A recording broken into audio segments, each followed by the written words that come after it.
3, 2, 1, 2. Let's just do this, okay?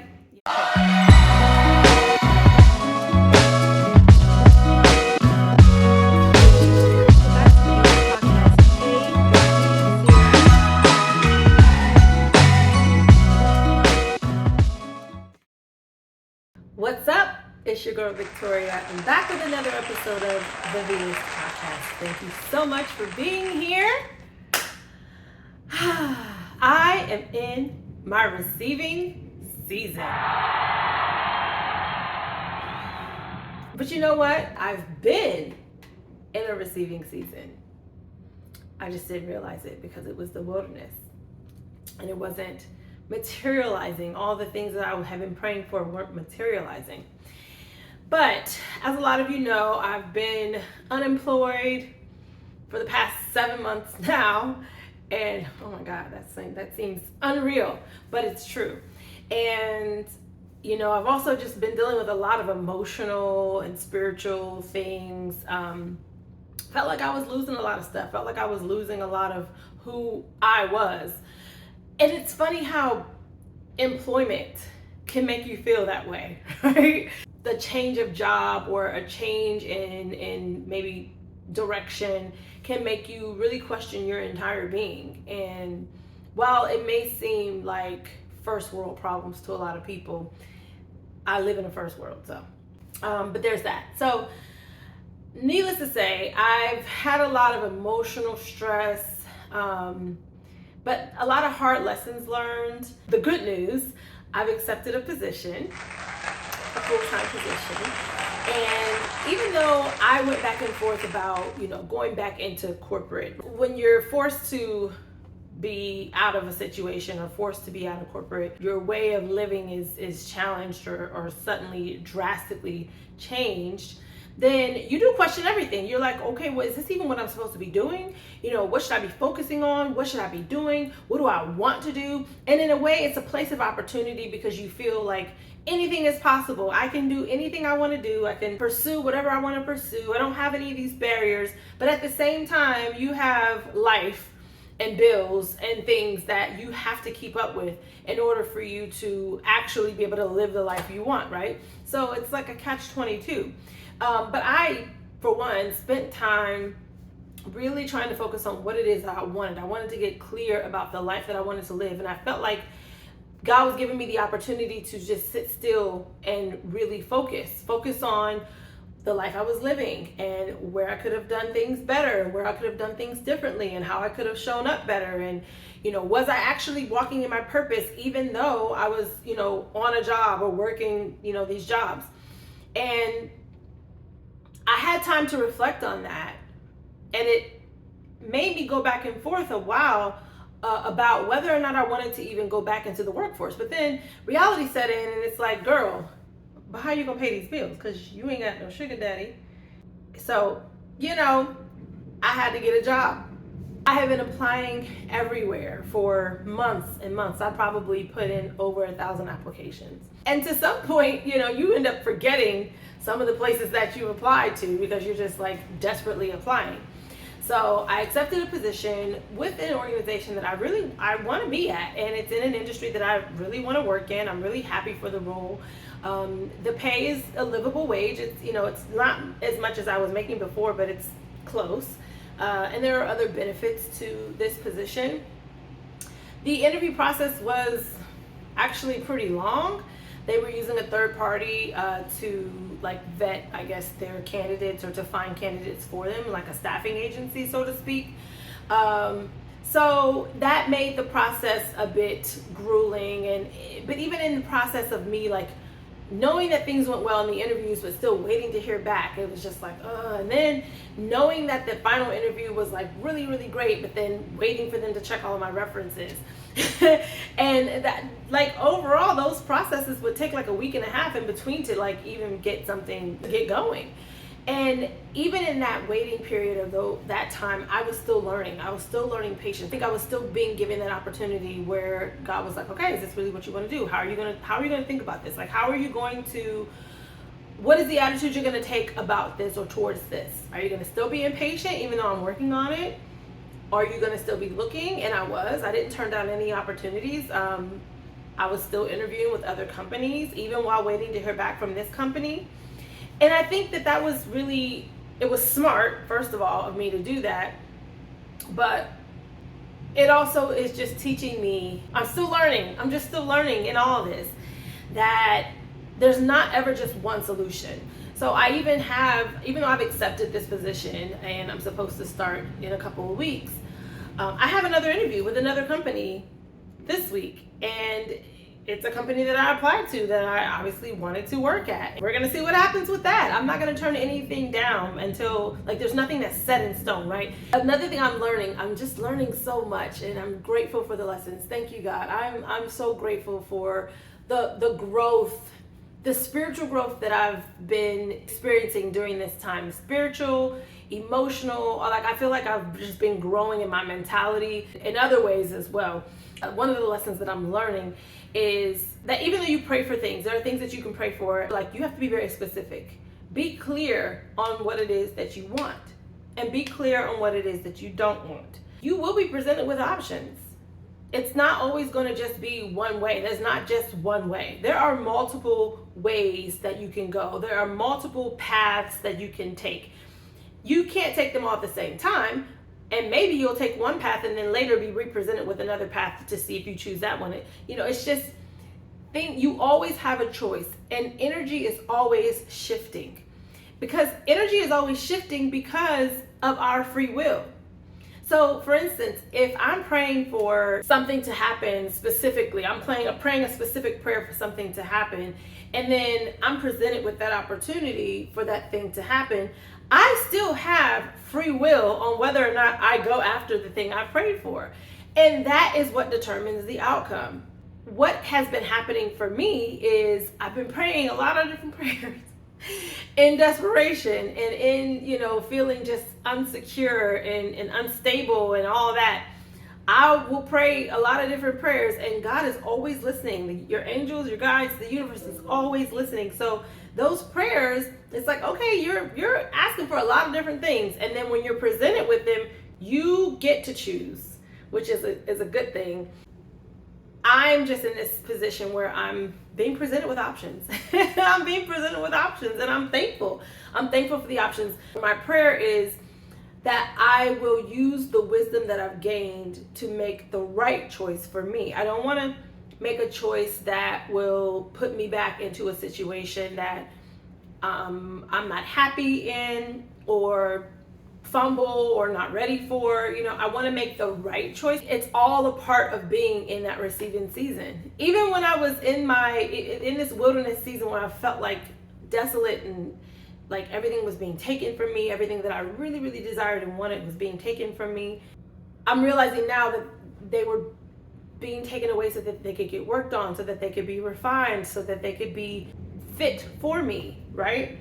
And then I would be able to have a choice on how I wanted to move forward. So yeah, I have another job interview, and I'm gonna go on it because I was reading the offer letter for the job that I accepted, and it was just basically in so many words, it was saying that it was gonna be a probationary period for 90 days. And I'm which is totally normal. Most companies do that.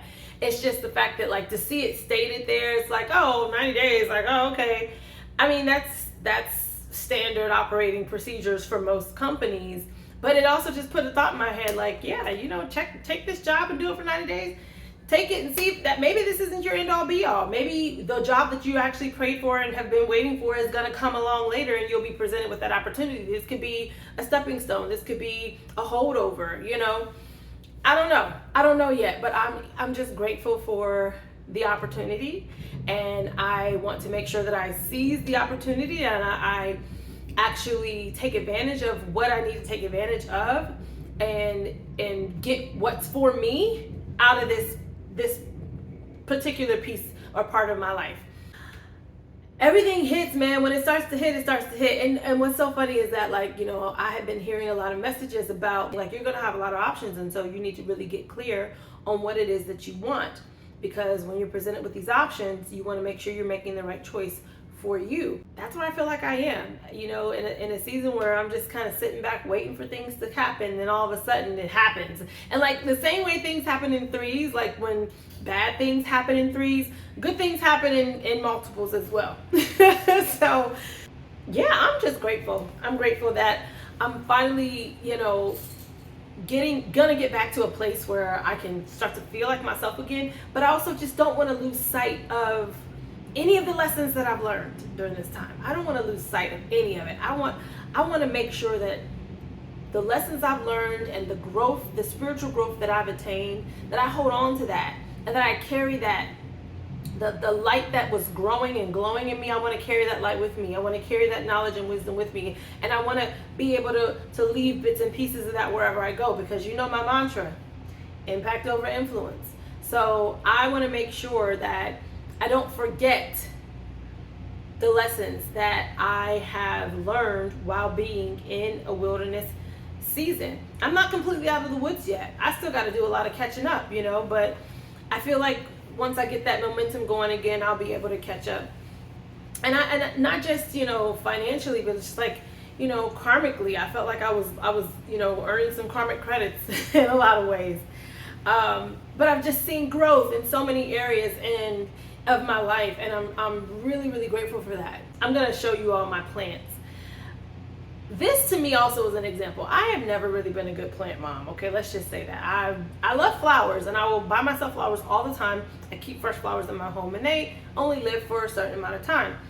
But plants, for some reason I always struggled with keeping plants alive. But I was gifted a plant by my Aunt Tommy. Shout out to Aunt Tommy.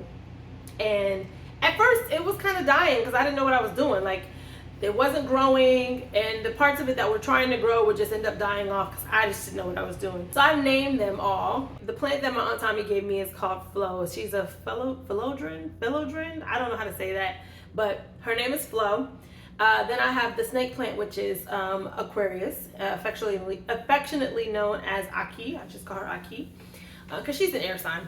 I have Spike the cactus, and Spike is just he's a little fun guy, a little cactus. And then the newest addition to the family was Bird, and she is a birds of paradise. And I've been cultivating these plants, you guys, and they've been growing. I've been speaking life to them. I've been watering them, paying attention to when they're dry and when they need a little bit of, maybe need to be rotated.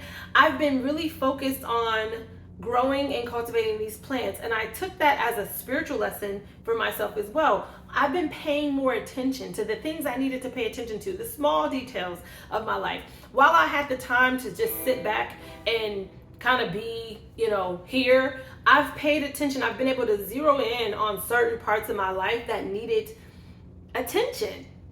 And when you start to water those things and start to pay attention to those things and start to peel away what's not necessary, and you start to prune some things, some of the bad leaves or the dead leaves from the plant in order for it to grow. And that is exactly the analogy that I feel like my life has undergone over these past 7 months. I had to be set still. I had to be pruned and groomed, and I needed to pay attention to certain parts of my life. I needed to change and shift. I needed to be watered and nurtured. And then boom, my plants started to grow. There was a sprout on my birds of paradise that was like just a little sprout, and within a week it bloomed to a full leaf, and it astonished me. I was astonished because, first of all, I know that that's what plants do, but that's not what I do. That's not normal for me. I'm not used to taking care of plants and watching them grow, literally watching them grow. And I was so grateful, and it just brought me so much joy. But I also, again, was able to look at that and take that and apply it to my life. I feel like I've been cultivating certain parts of my life, planting seeds, watering them. One of the things that I said I wanted to do was grow my podcast, grow my listenership, try to get sponsorships. And I've been doing research and connecting with people in order to make that happen. So now all of these little seeds that I'm planting and all these little shifts that I made and the pruning away that I did, it's starting to produce and it's starting to grow, and I'm watching these things grow, and it is just amazing. It's making me feel good. to know that when you pay attention and you water the things in your life that need to be watered, and you shift in ways that you need to be shifted so that you can get exposed to more knowledge or information, whatever it is, when you have time to focus on those things, to really cultivate and grow those things, they will grow. You will see growth. And a lot of times it feels like it takes forever, but it really doesn't. It'll sprout up like that. The new leaf on Birdie sprouted in a week and a half.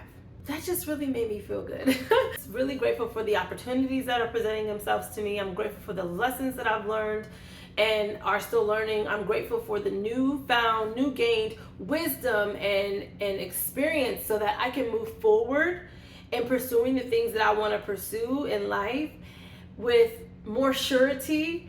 And also, if I get back into a place of, uncertainty, I'll kind of know how to handle it. I'll know how I can perform. I'll know what I'm capable of.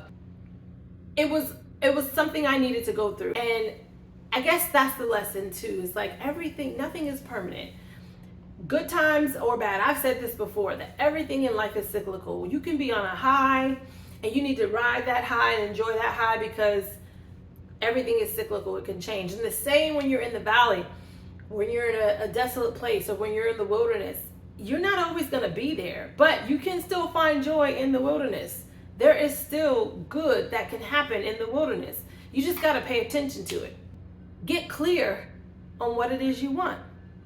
There are still a lot of things that I'm looking to manifest in my life. But I'm more confident now that what I want to manifest will manifest, as long as I'm very clear on what it is I want. Sometimes that means setting up certain boundaries or saying no to certain things so that you can actually get what it is you want, and you can actually live the life that you want. And you have to be able to see the stepping stones. Like, even me accepting this new job, this is a stepping stone to get me, again, where I want to be. Just wanted to give an update, because y'all seen me. I've been vulnerable. I've been low. Okay, I'm not completely high yet, but I'm climbing. I'm getting there, and I'm just so grateful. So continue to live your life from a place of gratitude, and stop if you're in a place where you feel like you're being slowed down or stopped, or you're like in this wilderness. Just stop and pay attention to what it is you need to pay attention to. Pay attention. God will not fail you. God has never failed me. God has not forsaken me. Even when I felt forsaken, God will never leave you or forsake you. And I'm grateful. Anyway, I hope this helps someone. I love you all. Thank you also. I put a PSA out, I guess, for more followers to grow my YouTube channel, and you all responded. I love you all for that. Thank you so much for following me. If you're not following me, please go ahead and subscribe to the V-List podcast, wherever you listen to podcasts. But subscribe on my YouTube. I have a goal to get to 500 subscribers, so that will help me monetize my podcast. So if you're not subscribed, please hit subscribe. It is free to do that on YouTube. It is free to subscribe. Follow me on Instagram at V-List Podcast. You can also just subscribe or stream my podcast wherever you listen to podcasts. It's the V-List Podcast. And let me know that you're here. Leave a comment. Like, subscribe, share, comment. Let me know what you like, what you want to see, who you want to see on the podcast. What is it that I can do to serve you while you have joined my community? Because this is the list. You join my list. So, we gotta stay connected. Also, my book is still available for purchase. So you can still purchase the A to B Journal, 22 Thoughts to Enhance Your Life, on Amazon.com, BarnesandNoble.com, or via my website, thevlspodcast.com. I love you so much. Until next time.